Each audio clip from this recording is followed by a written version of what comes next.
Alex with Copper Sound here. Today we're going to cover the history and lineage of Foxcatcher.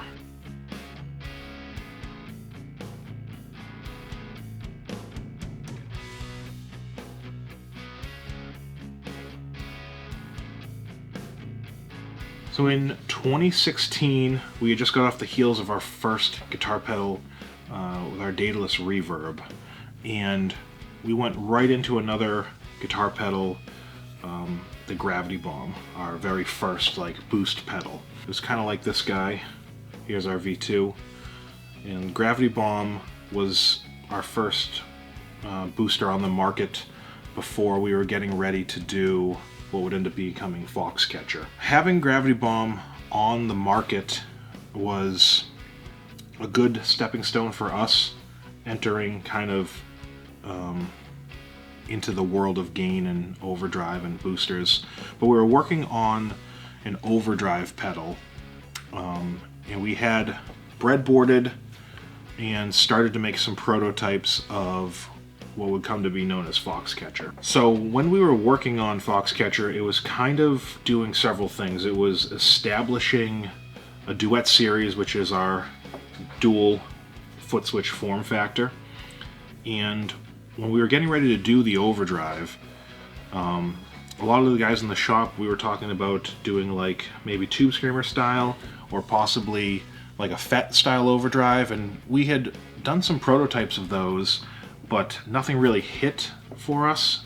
And I was a big fan of the Bluesbreaker market of stuff, which at the time there weren't a lot on the market, and I suggested it. I had a Bluesbreaker style pedal in our arsenal, and I played it for the guys and they seemed to like it, and it was kind of reactionary to everybody doing FET gain stage and Tube Screamer style overdrives. So I had breadboarded up on this big guy here the overdrive that would become Foxcatcher off the Bluesbreaker circuit. We put it into an enclosure, and one of the biggest feedbacks that we had was we had the overdrive and we had the boost. Naturally, we took Gravity Bomb, threw it in there as a boost because we wanted to do a 2-in-1 overdrive and boost. And the biggest feedback that we got was have an order toggle switch so that I can choose from pre or post. In breadboarding, I actually had to do a lot of off-board work, and I actually made a little toggle switch here that does a pre and a post for the boost, and it ended up becoming the form factor and laying the groundwork for our duet series. So when we were working on the artwork, we were kind of messing around with some different sketches and some ideas. I want to say we had the name first that I threw out there for a name, and I wanted to go on making a blend of two things that don't really exist together, which we've kind of kept that motif for most of the brand as an identity. And we ended up using this old Swiss Army knife that I had sitting around the shop that was my dad's brother's, and we use this as the inspiration here for the artwork on this. And this kind of inspired what would become the artwork. We essentially took the knife out of it and replaced it with a fox tail, and after that the art didn't change too much. We just solidified it and worked it in with the typeface, and this has just kind of been a staple in the shop ever since. When we were launching Foxcatcher in 2016, we were still to the point where we were doing everything in-house and locally, and I was powdering Foxcatcher, and we chose this finish that's really cool. However, the problem with it, as a small company and still expanding, we had a two-coat system where we actually had to get the enclosures. After drilling them, we would have to powder them and shoot them their first color, and then go through and shoot them with this clear coat that really made this illusion color pop. And it was a cool color. We really all liked it. The problem was it took 2 passes to do one. And at one point I said, like, we're gonna have to change the powder. Like, we can't be doing 2 of them per. It just wasn't making sense for us. So we did 100 of those, and we switched over to powders. So that Generation 1 went to a Generation 2. We got a lot of different swatches and stuff, and we really tried to stay true going to the Gen 2 finish with keeping the vibe of that like coppery, orangish brown color. We wanted to stay true to that color that we really enjoyed out of the gate, but be able to do it with a much, more streamlined process. So there's only 100 of these out there, so if you got a serial number under 100, you got the Gen 1 finish. Now going into Gen 2, that was just kind of, Foxcatcher was like coasting. We had some popularity from players, fans, dealers, and it had been a staple throughout the course, and it kind of set pace for what we would do with Duet Series going forward. It was in 2020 that I kind of had the idea to do what I called a fusion series. The idea was, what if, insert one of our pedals here, had insert some type of feature or fun like options. And that ended up being what we started with the Gravity Bomb. We did a Fusion Series Gravity Bomb, and it naturally went into a Fusion Series Foxcatcher.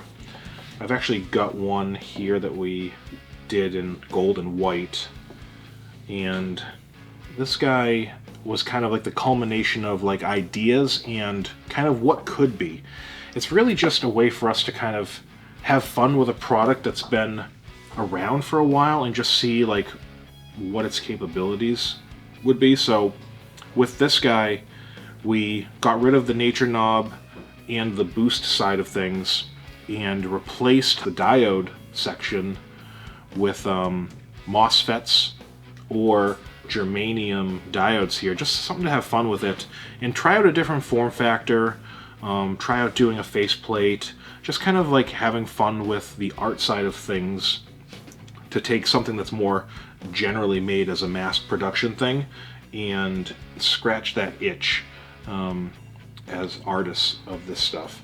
Now, something fun too is the form factor here was originally metal knobs, and the form factor here, like this upside down triangle that we're used to seeing on like stuff like Tube Screamers and whatnot, was inverted, and this actually foreshadowed what would end up becoming V2 down the line. Now, while this was going on, the Fusion series, I was breadboarding up the ideas that we wanted to have for our new V2, and we were working on a form factor. We got the form factor dialed in. We had a lot of like the feature set, and our biggest feedback that we got from a lot of players, which we'd like to take in feedback on the V1, which we did.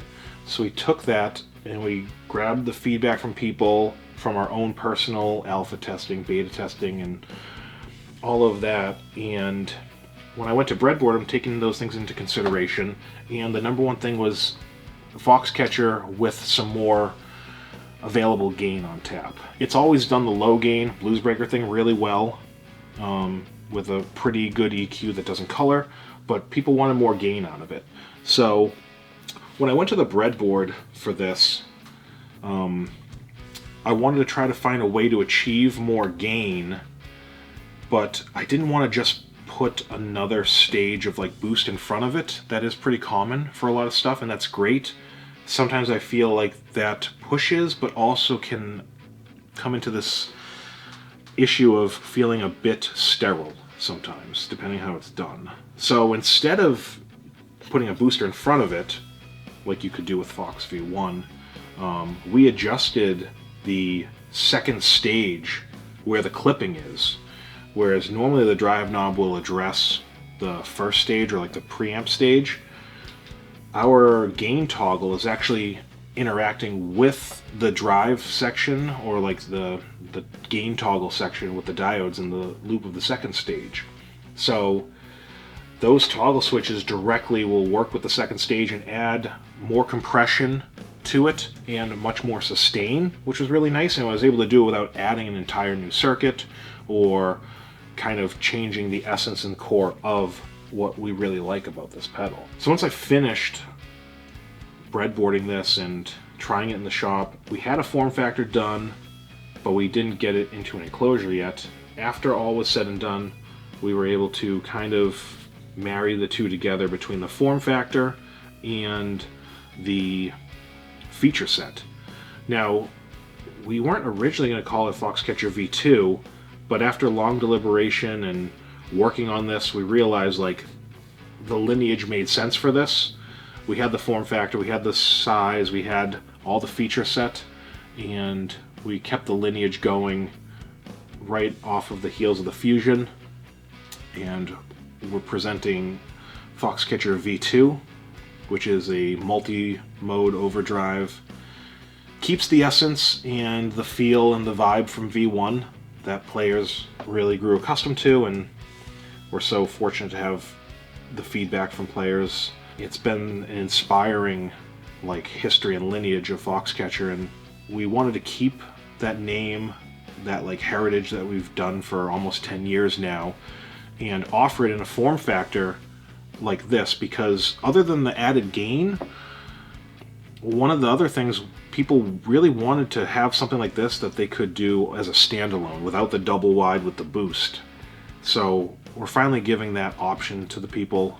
We're expanding upon it the way we want to, with added low-end contour, because we've never been able to do that with any of these, and most Bluesbreakers on the market don't do that either. We've got expanded tone control here from the V1. The gain toggle allows the second stage to really push and give better compression and sustain, and we've actually got, I would say, a better sweep on the overall master volume. As well as this, we've got to incorporate our smart bypass technology with latching and momentary, some fail-safe power options, and it's been a very long journey here, and I'm excited to share where it started, how it changed, why it changed, what it went through to get here, and ultimately where we're at now.